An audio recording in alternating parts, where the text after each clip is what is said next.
So, Adam, welcome to the Hustlin with Houses podcast, mate. I appreciate Thank you for having me. No problem. I appreciate you coming on. So, tell me about yourself then. What's what? So my name's Adam Hindley. I'm based in Leeds. So I basically work in property. I'm a property investor myself, entrepreneur. I've started multiple businesses within the property space in the last 18 months whilst I've been doing it.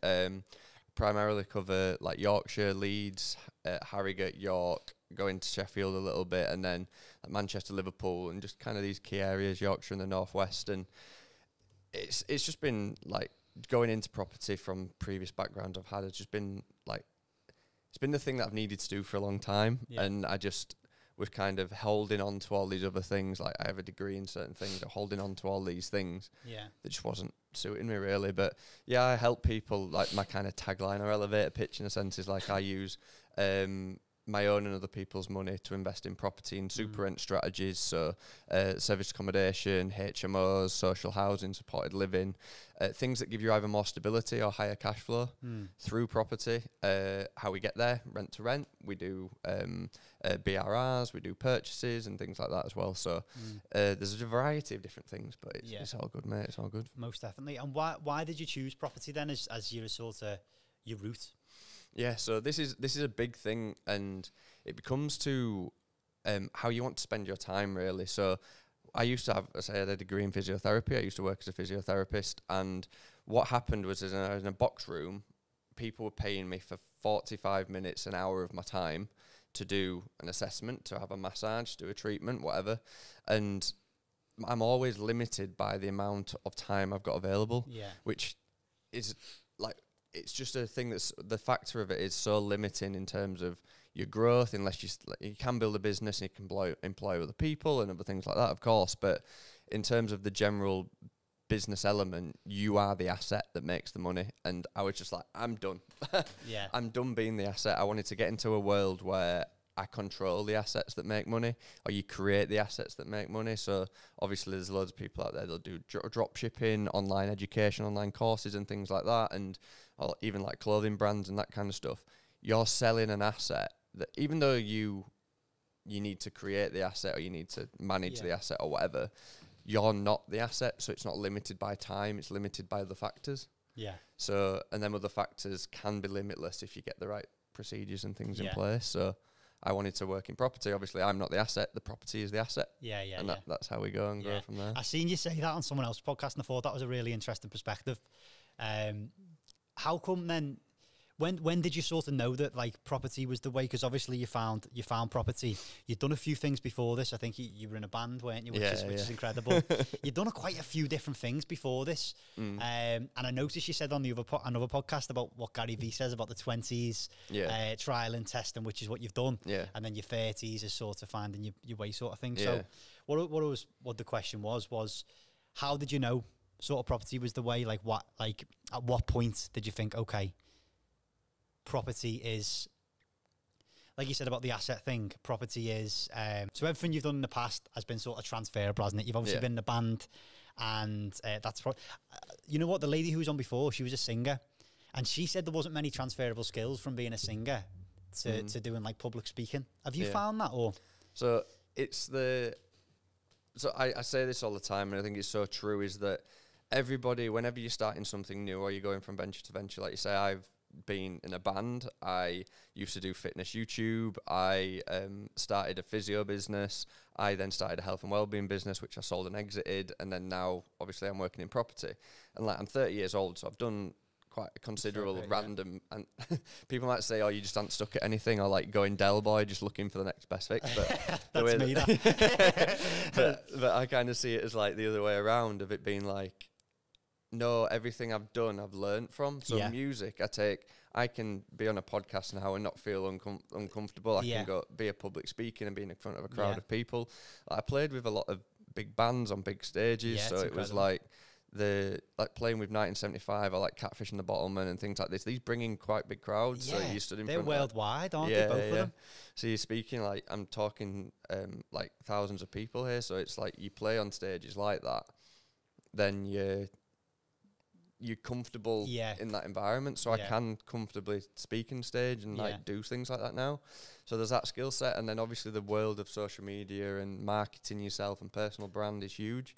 Doing YouTube massively helped me kind of take the skills of editing, and not just that, but watching myself back on camera. How many times do I say and like really checking yourself for that, and then just presenting yourself in the best way. Like you'll see I talk a lot with my hands, but that's all stuff that's come from that kind of background. And then actually running a business, dealing with the ins and outs, dealing with legal side of things and tax and all these kind of things come from me building and exiting a business or doing the stuff with physio. So it's like, and not only that with the physio, then it's helped me learn about how to take something that is really complex like the human body and simplify things in a way that make people understand it.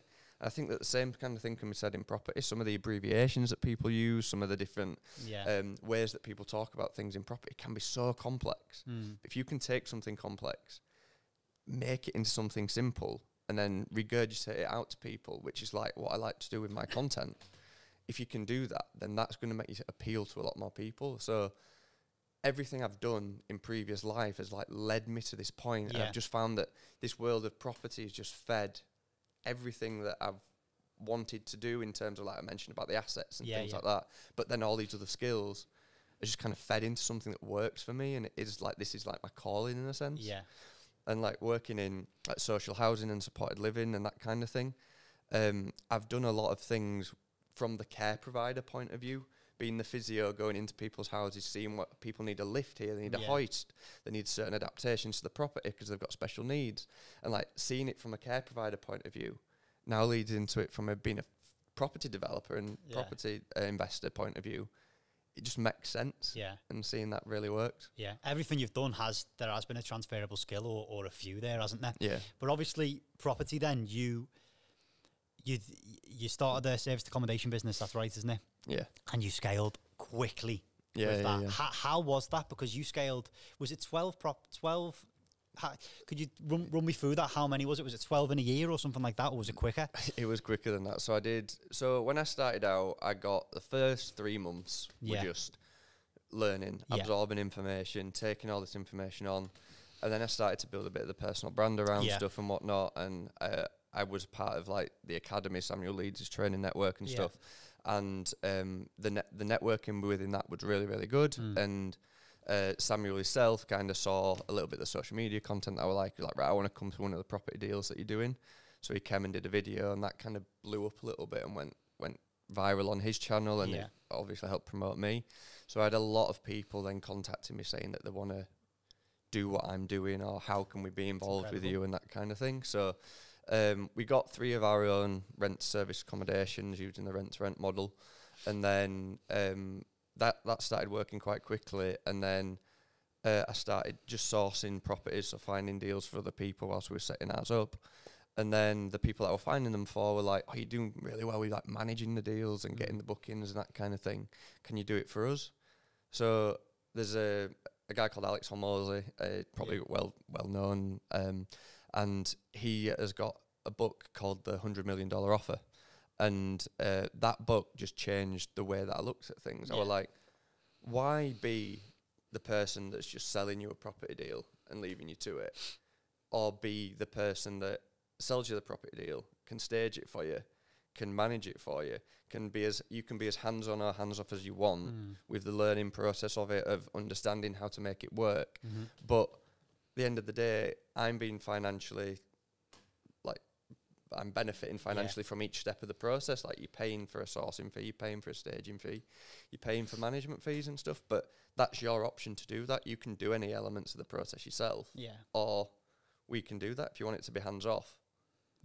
Then let's do it like that. So that implementing that model of what Alex Hindley says of making the offer so irresistible was exactly what I created. And then there's a lot of people now that I see that are doing this kind of source, stage, manage kind of model in terms of the rent-to-rent world. And I mean, I don't know 100% sure, but I definitely saw a massive influx in more people doing it after I'd kind of created and worked with that model a little bit more. And how does that work then? So you source it, you stage it, and you market it.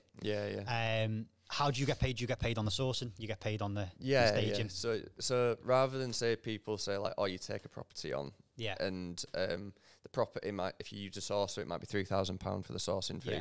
Then the stage of the property, it might be £1,500, £2,000 for someone to then stage the property, depending on the work that needs doing. And then management wise might be between 15 and 20%, depending on how much management is involved with it. And so we make money obviously along the way of the process of it. So what tends to happen when we look for people that want these kind of investments is we'll take a property that we think is going to work well for our model in our portfolio, as the management company, our portfolio. Then we source that, we get an investor that puts the money into it. It's their rent to rent, they're the tenant. But then we stage it, and then we're the management company, so we're the person that has their agreement with them about managing the property in the longer term. And then obviously we're taking a cut of fees along the way, and then getting profits off the lifetime of the property. But actually, none of our own money is coming in the first place. What this allows me to do in terms of branding and that kind of thing, I can now go to different companies and go like, oh, we have a portfolio of 25 properties all over Yorkshire and the northwest of the country. You've got any demand to stay? I'm sure we've got something that will suit your needs. And then just as that time's gone on, we're partnering with people now, and we're getting inquiries for bookings. Companies have stayed and worked with us, and they're staying for a couple of months. Now they've got jobs over in Birmingham, in Kent, wherever. And then we've got a network of people now that are like, we're passing the bookings along, basically. That's incredible, and I completely agree with you, because I had a essay in 2021, just one I owned, and I thought, you know what, let's have a little go of it. And at the time, I was managing it myself. I didn't even know there was such thing as managers at the time, because I didn't see any, whether it's just where I was. But how, if you could go back now, then, because obviously you scaled rapidly, is there anything that you would do different looking back? I think I mean, obviously, if I'm going back with the knowledge I've got now, when I first started out, I didn't really attack the longer term booking strategy that I attack now, like really focusing on using contractors and working professionals and things like this. Like, there were an article that I read, and this were in like 2021, so just as people are coming out of COVID, so it's probably really different now. But it was saying that through Airbnb, around 70% of the bookings that came in were through tourism and like holiday lets and that kind of thing. But 70% of the nights stayed were business. And that really stuck with me, because it was saying that obviously there's not as many people booking for business, but the length of them bookings is a lot longer. So obviously you're going to get someone that's coming, they might be coming to do like and they've just won an engineering contract on something or other. They're going to come and do the job for 2 months, 12 weeks. And then they're going to need accommodation over that whole period. Rather than the holiday stay while someone's going to the theatre for 2 nights, something like that. And you get in that booking of where you're 100% occupied because you've got the longer term stay. How do you then market and make yourself stand out more to these people? And obviously, like I say, marketing background, running the other businesses through organic marketing and social media, just made me really think about ideal client avatars and all this other stuff to do with your marketing. About how can I make these properties more appealing for that? And that's the model that I took on, and that's the kind of the way that we work and how we manage 25 properties in that way, is because it's not ins and outs all the time, cleaning every 2-3 days. It's a lot more sustainable in the manner of it. The 1 to 2 nights, they're just a headache, aren't they? They're probably not even really worth it, are they? But one tip that I learned on a podcast years back, when I first done that essay, I didn't do it for longer, maybe done it for 12 months, probably not even that, got a couple of long-term bookings, but one tip that I found really, really, really good was, if you're in an area where a Travelodge, a Premier Inn, which you should be, obviously they do all the market research, whatever, go to that area on a Tuesday, Wednesday night, go to the car park there, it seems a bit creepy, and look for a contractor van.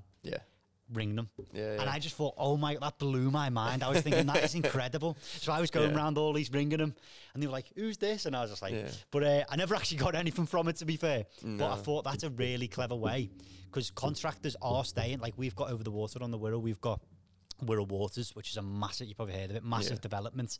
And contractors are coming in from all over the country there. we were in a pub a few months ago, and I could hear all these people and they were speaking about it, and they were from like Scotland who would come down just to work on this development. So what are some tactics that you can use then to potentially get aim for the longer term bookings? Yeah, so I mean we have in our business, we have on our Slack channels and whatnot, one of our Slack channels is van spotting plus booking leads kind of thing. Yeah. And literally the idea is that group is only there for if you see a contracting van in one of our areas that's got like an out of area postcode, out of area. The phone number might be out of area. Take a picture of it and we'll give them a call. Our team give them a call. So we have that within our team. And then I kind of think about, this is all about when it comes to marketing, you're looking at putting yourself in your client's shoes. So if you really think about, okay, this company might be a reasonably big company, they've won a big contract, especially if they're going to be spending like £3,000-4,000 a month on accommodation. So they're probably going to have like a secretary or something. If someone like a secretary or someone in the office goes, oh, we need some accommodation, can you book it for us? Then they're not going to go, oh, let me try and find an independent person who's working on this kind of thing. They're going to go straight to Google or straight to Airbnb and Booking.com, try and find what the rates are of a Travelodge and whatever, and try and book something through that. So we use the online marketing platforms, the OTA platforms like Airbnb, Booking.com, Trivago, the rest of them, and we market ourselves for longer term bookings, targeting these specific markets of thinking, what are they going to want to see? What is our ideal client, the ideal person? I call it an ideal guest avatar. What are they going to want to see in our properties? What are they going to want to know? What information? And how can we highlight that in the best way possible in our kind of areas that we're allowed to edit on these platforms? Our descriptions, our titles, our pictures.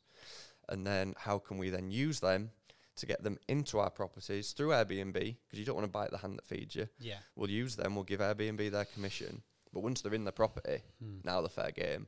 So now we'll ring them up, we'll contact them, we'll make sure that if you've got any other demand, you need any more people to come, and then that just kind of feeds it in and works from there. And just as a way that works, we had a team that came to one of our properties in Yorkshire, and they stayed for a week whilst they were doing a survey.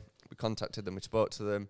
They were saying, if we win the job, we're not going to be down here with 3 guys, we're going to be down here with 12 guys.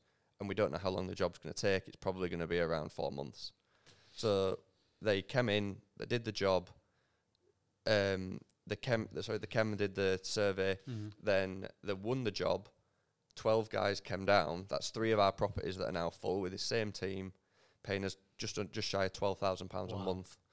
And then for the three properties that they're staying in, and that has now been 6 months that they've been there, and they're still there now. Wow.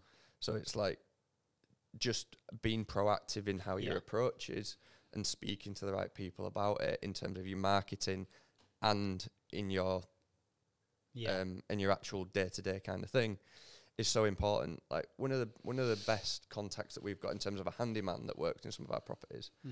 We were setting up and staging one of the properties. I saw a guy in a van and just went and had a chat with him. And now he's like our handyman that does loads of stuff for us all the time. Just like you never know who is really around you. You just need to be that person that networks and goes and chats and stuff like that. 100%. So what is the plans now then? Are you still scaling that business? Is your plan to take it even bigger? Because I know you were talking about getting into more sort of BRRs and stuff like that. Is that your plan? Or well, it is the plan, because I'm very, very aware that at the minute within property management and this kind of thing, it's a business. It's not passive. I'm not going to under any illusion or trying to sell the world of financial freedom doing rent to rents in service accommodation, because it's not the case. It's a lot of work.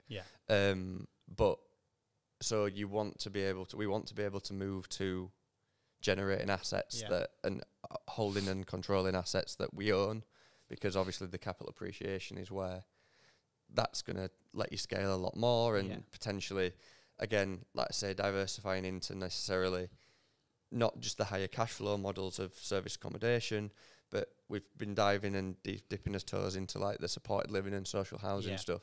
So doing a little bit more around that as well. And obviously with my background, housing vulnerable people or helping people that need care and that kind of thing is well up on my values list as well. Yeah, that's it. And like you say, touching on the serviced accommodation, that's a full-on business, isn't it? It's I was saying to the lady who was here before, Christina, that it is like a hospitality, but it's a hospitality business, isn't it? Yeah.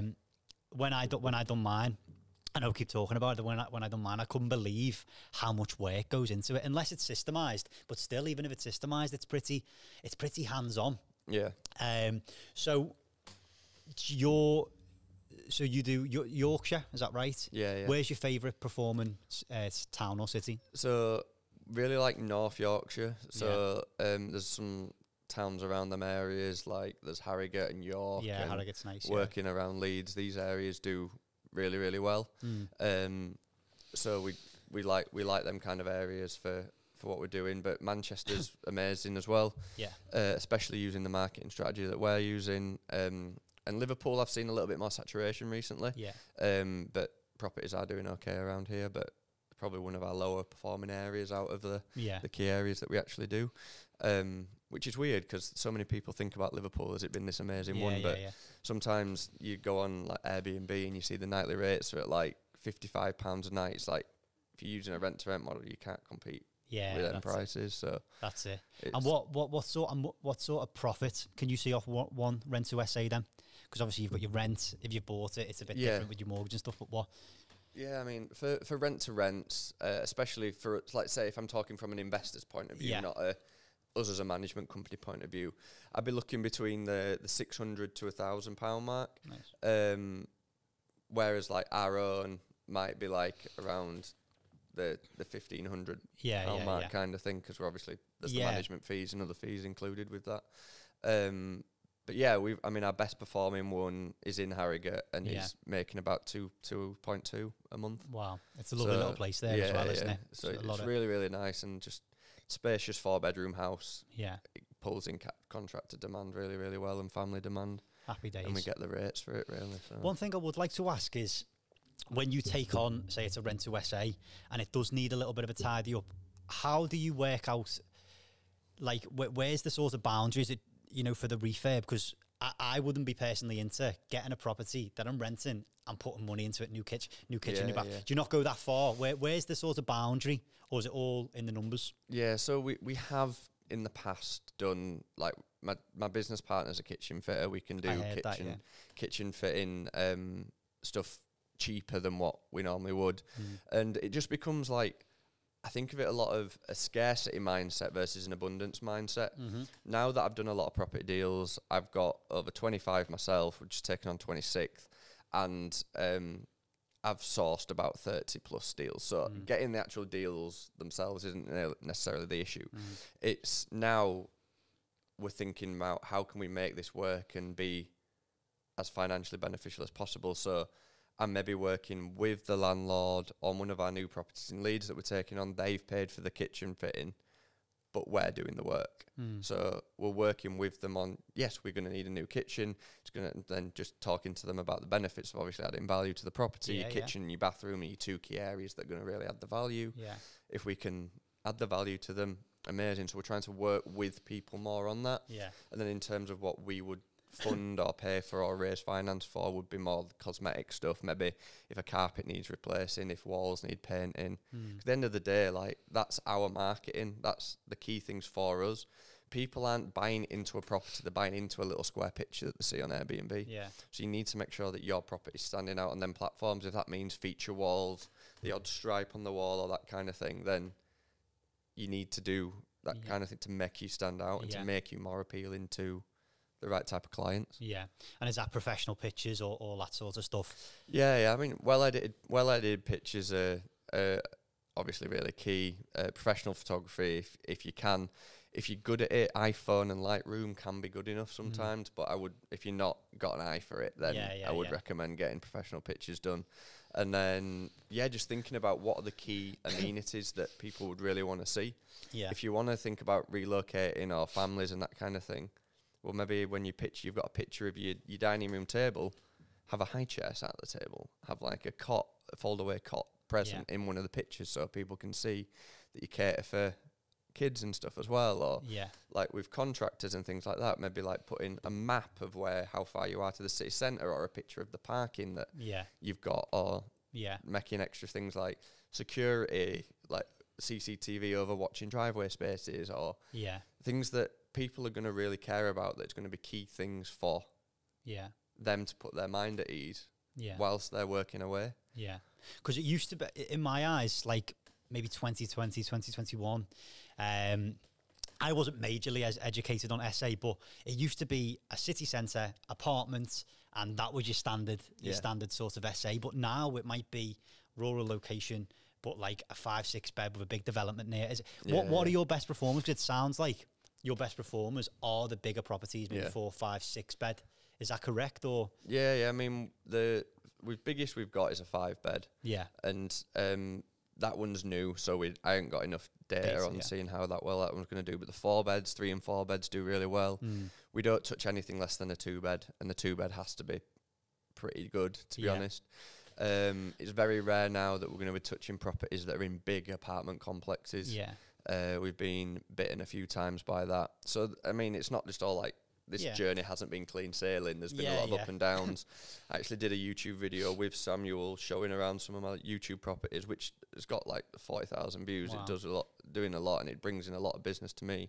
But the company, the building management company, saw that video and took the property offers. Wow.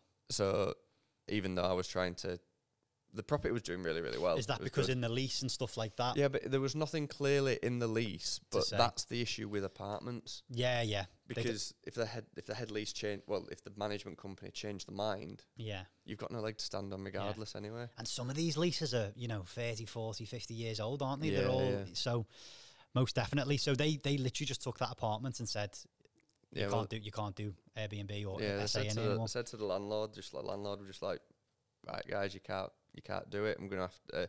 We've first said you're gonna have to put a normal tenant in there. Like said that to us, or well, there's no point us doing that. We're just gladly the landlord in that clause was happy just to end the contract and then put a normal tenant in there. But it's why in all of our contracts now we always put something, whether it's a house, whether it's an apartment, it doesn't matter, because we never know what might happen. Yeah.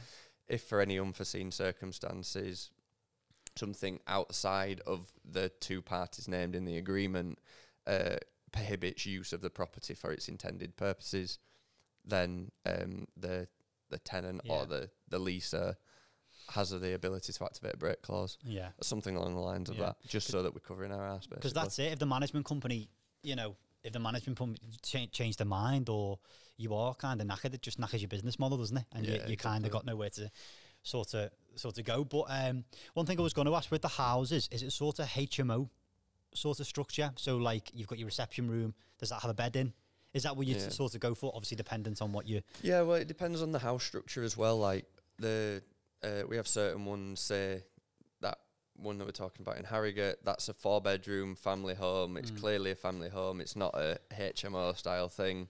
That's £1,500 a month. Costs are about around £400, and then we make about 4.5 in our longer term bookings on that. Yeah. So that's where you see like that 2 to 2.2 kind of profit margin come into play.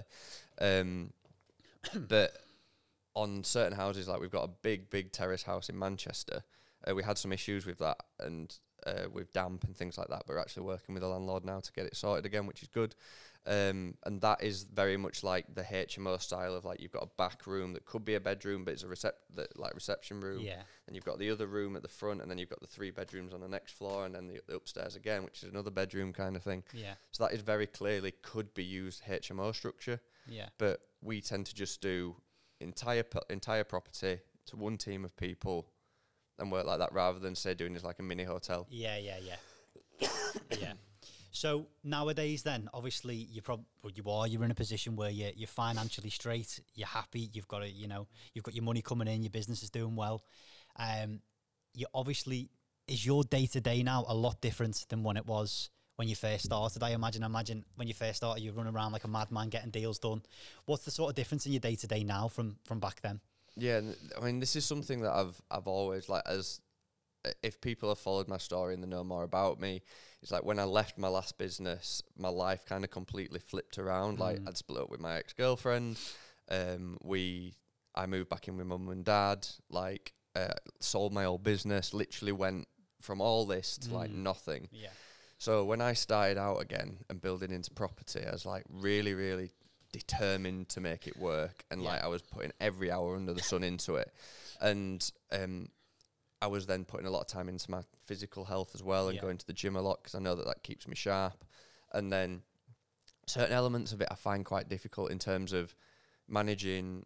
Like I kind of see it as 4 key elements of your life really, and finding like harmony and balance in these is like business and finances, relationships and like your love life, that kind of thing, and family life and them kind of things, your mindset and your body. Finding a harmony between working on all of these is something that I've just always found that one will always lack. Yeah. So it's like you get into a new relationship, you put on a little bit of weight, like you're really focusing on the gym or that kind of thing, but then maybe you don't have a partner, or you're focusing too much on your business and that affects other elements of your life and that kind of thing. So it's really hard to find the harmony in that and what you want, and that's something that I'm really aiming towards more now. Like I am in a relationship now which is going great. I'm training like in the gym and trying to keep that kind of, because I know that it makes me better in my business when I'm sharp and when I'm training and stuff, and that helps my mindset. Yeah. But then it's making sure that you're dedicating the time to not just spend time with your person or your family or whatever, but spend quality time with them as well. So it's fine like living together and doing cooking tea or watching telly on an evening, but that's not quality time. Yeah. So it's like being able to do that is and all them kind of things. It's just fitting it all in and having routine with it all. That's a really interesting point, mate, because I know we were texting last night and you weren't really texting back, and you were saying you messaged me this morning, you said it was Valentine's Day, I was spending quality time together, and I love that. I think it's right because you want to be present in them moments, don't you? Yeah. And I think like you say, somewhere always is sort of suffering. So how do you sort of get all them? Obviously, like you say, one place is always going to be a little bit rocky, not rocky, but suffer a little bit if one place is more like you've got, like you said, you've got the gym, you've got your love life, you've got all that. So how do you structure it so it all works well? Yeah, well, every person's different, and I think first of all, start with fitness. I think everybody needs to have some form of exercise in their life, and this is coming from like my health and well-being background and stuff as well. But find your passion, find what you like to do. It doesn't have to be the gym. It might be dancing, it might be walking, it might be cycling or spin classes, whatever it is. It doesn't matter, climbing, whatever. But find something that's going to give you that release physically, because then that's going to sharpen your mind mentally, which is then going to give you the better headspace and being a better person to work on a business or to find a potential partner that you want to be with. And like I don't want to go like life coachy kind of stuff on it, but it's like I find that when I'm not training or exercising, or when I lay in bed on the morning and I don't get up and I don't go to the gym, I'm sluggish. So then my work day is worse off. And then when I'm not doing the work, then I feel guilty and I feel down, and that's not making me the person that I want to be to show up well in my relationship. So I have established a routine that works for me. Obviously I don't have kids, and I'm running the businesses that I have staff with as well, and they're taking certain jobs off me, which is great and it's good. And when I first started out, I definitely didn't have that. But for my normal day, I'll wake up at 7, go to the gym.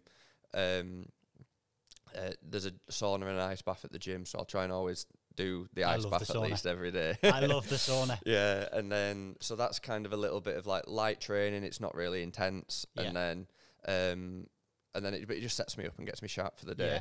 9 o'clock, I'll start doing work and do some bits for that wherever I am going, or if I'm in Manchester, Leeds, Liverpool, wherever, I'll do what I'm doing. And then 5 o'clock, I'll actually go do CrossFit. So I get like the ability, and this isn't every day, but this is like my perfect day in a sense. And then do that 5 till 6, and then I'll come home and spend time with a girlfriend, have dinner and stuff on from that point there, and then potentially do a little bit more work in the evening. But it's like I've developed that routine. I know it works for me, and I know I'm performing at my best when I'm doing that. But I've realised that that's not going to be feasible for everybody. Other people don't have the ability or the lifestyle to be able to have that. But I think just starting out to build something like that is like, I'm not going to be like, I've worked my ass off to get to that point of where I can build this routine. But I think the goal for me, which I've only realised really recently, has been more about being able to have that routine and have what I do and be able to feel the best person that I can majority of the time, and property's helped me do that. Yeah. You've said about like the life coaching you didn't want to go into, but I love all that kind of stuff because I'm really, really trying to focus on that kind of stuff now, being healthy, getting the gym, getting my business in place. And I think the massive thing for that is routine and structure, like you've just said. If you can get a proper routine and structure going, it makes the world of difference, doesn't it? Yeah, it is, and it's network as well. It's like one thing I've thought about recently is starting a bit of like a men's network or something like that. Yeah. Like entrepreneurial guys, that the idea is that it's about these 4 pillars, and it's about getting you sorted within that, and having a group of people that are either entrepreneurs or in the creative space and things like that. And having like, I mean, I don't really want to go into these guys too much, but like Andrew Tate and whatnot has like a war room and these kind of things there. And I don't agree with all their values, but I believe the sentiment of being around people and the average of the 5 people that you spend the 100%. Most time with is really, really important. So spending time around people that aren't going to drain your batteries all the time, are actually going to charge your batteries and push you forward and motivate you and help you out with businesses and help you out in property or whatever other things it is, social media or other businesses, then that's really, really powerful. So I kind of want to do a little bit more around that. Most definitely. I'll be up for joining that, mate. Most definitely. I think that's a great idea. And I love that quote of stick with people that don't drain your batteries but charge you, because it is true. It is massive. And sometimes you hear that quote and it's a bit cliche. You're around the people. You turn out like the 5 people you're around most. And I find myself being around someone and picking up on their sort of opinions and stuff. And you think you do need to be very, very careful who you surround yourself with. So you've always, it seems, been business minded for quite a while. Have you always been around, how have you sort of developed your network and that? Have you always been around business people and people that doing stuff that you want to do? I mean, I think I'm very dyslexic, and I knew that I was dyslexic from being like 6 years old. Yeah. So I've grown up through school with it, and it's always kind of divided me a little bit. Yeah. And I always say that this is what's made me as entrepreneurial as what I am, is because when everyone's saying go left, I'm kind of saying I'm going right kind of thing. Yeah. And it's from school, like it took me 5 times to get my English GCSE. To even go to university to do it. Everyone in my 6th form and stuff was telling me not to try and pursue physio because it's quite a hard course to get into, because it's NHS funded, there's only limited places, and there's so many people that want to do it. I got into university to do physio. My lecturer knew that I was dyslexic, and like there was like my personal tutor for that kind of my time whilst I was at uni, and said, just don't aim too high, just kind of, if we pass, it'll be good, kind of thing. And then I was like, the fingers up to you kind of thing. And ended up with like honours and got a 2-1 in my degree. Incredible. And then everyone was saying, oh, like NHS is the correct path to go down. And at that point I wanted to work with athletes and sports people, and not to bash on the NHS in this way, but I wanted to work with people that wanted to get better. And like my experience of working in the NHS was a lot of people that would just go into physio because they'd been told to go there rather than actually wanting to get better. So I went again, left and started in private practice straight away after leaving university, and found a mentor in that. And then when I started working with that, I was like, this isn't the life that I want, kind of thing. So then started the YouTube, and like every time it's like doing something different. Like I'm just not settling until it's right. I think that's what's kind of led me to be around the kind of people that I've wanted to be around, and people that it's like me and my friend always talk about it. One of my training partners, Luke, is like, he's does YouTube, he's got over 100,000 followers, he's got a load of people like that, so it's, and that's what he does full time. So it's like, we always say is like, remember when I was off, we'd train on a morning, I'd go off to my physio clinic, he was teaching gymnastics in a gym, and we'd always be like, mate, the life when we can kind of like, we'll do this, we'll train on the morning, and then we'll be going off and we're doing our own things. And like we had literally a moment today of where it was like, it took a picture, it's on my Instagram now actually, where I'm dressed like obviously in a shirt and everything, working in my own, doing my own business, promoting on a podcast, doing this, and then he's off to film some content for his YouTube channel. It's a beautiful thing, isn't it? Yeah, to think like, reflect back on being like, we were both going to work for somebody else's business like 4 years ago, and that to like now we're going to do stuff that's going to develop ourselves and our own businesses. Like a little bit of like a gratitude. It's a beautiful kind of thing. moment. You both had the vision there, and now it's like a surreal moment, isn't it? In that time. So obviously you've got some big goals for this year. I think you want to buy 15 houses. Is that right?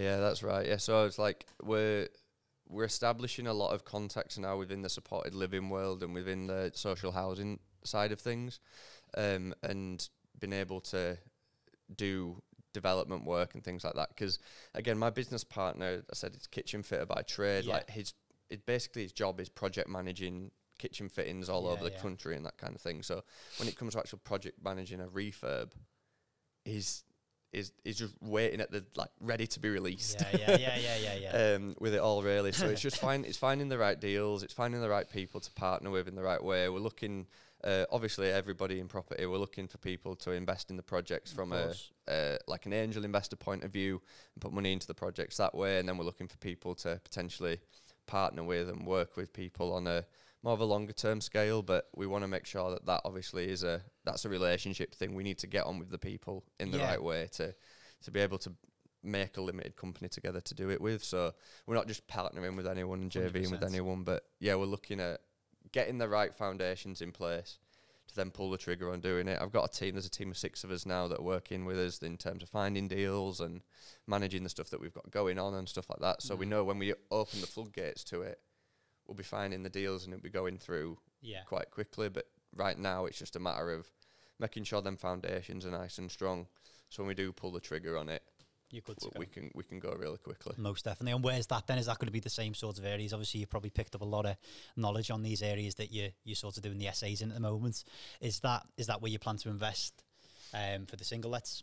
Yeah. I mean the stuff like the Leeds, Manchester, massive areas. Like Leeds has got your financial hub of the north.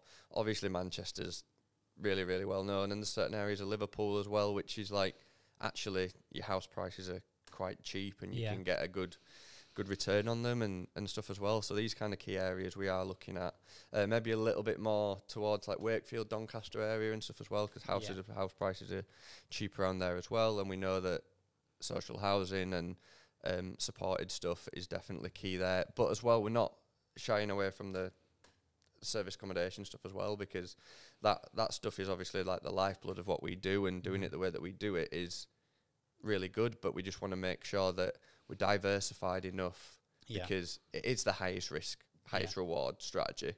So we do want something that's going to give us a little bit more stability as well.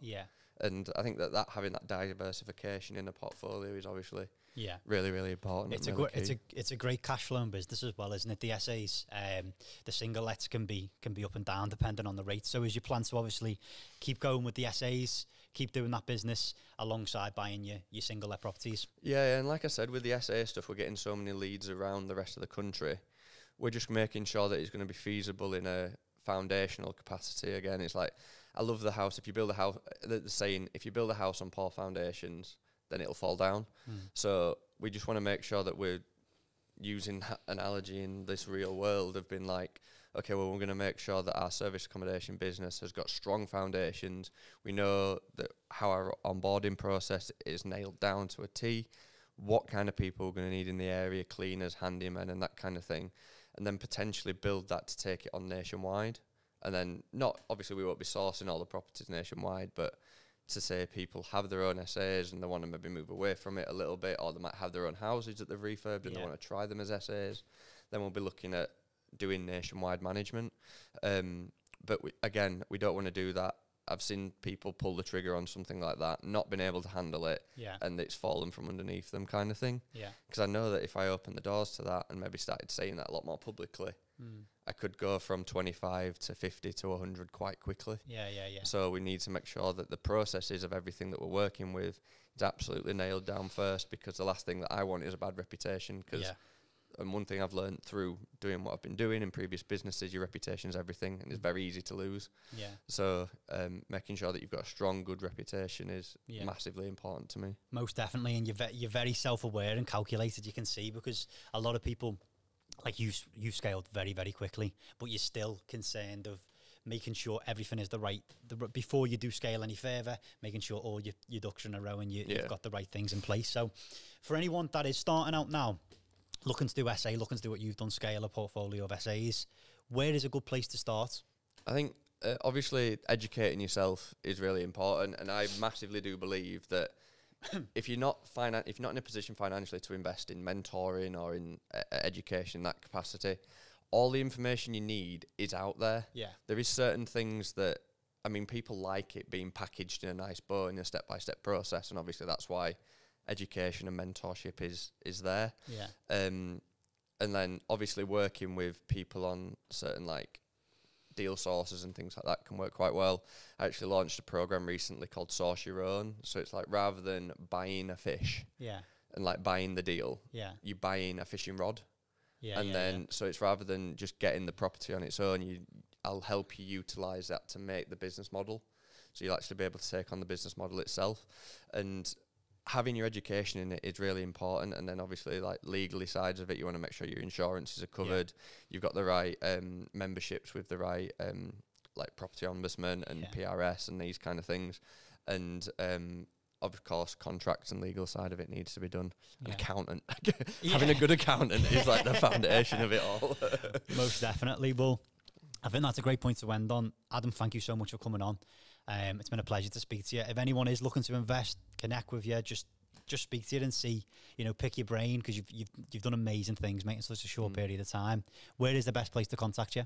So Instagram, it's Adam Hindley Official. The same on TikTok, Adam Hindley on YouTube as well.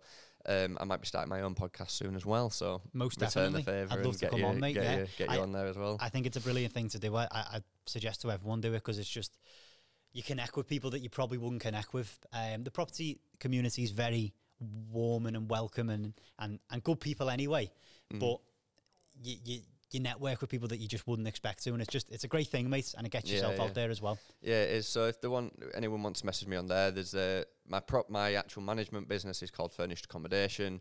We're pushing that a little bit more on socials as well. But everything to do with all of that, if you go Adam Hindley Official on Instagram, link in bio, and you'll see it all. It's all there and that kind of thing.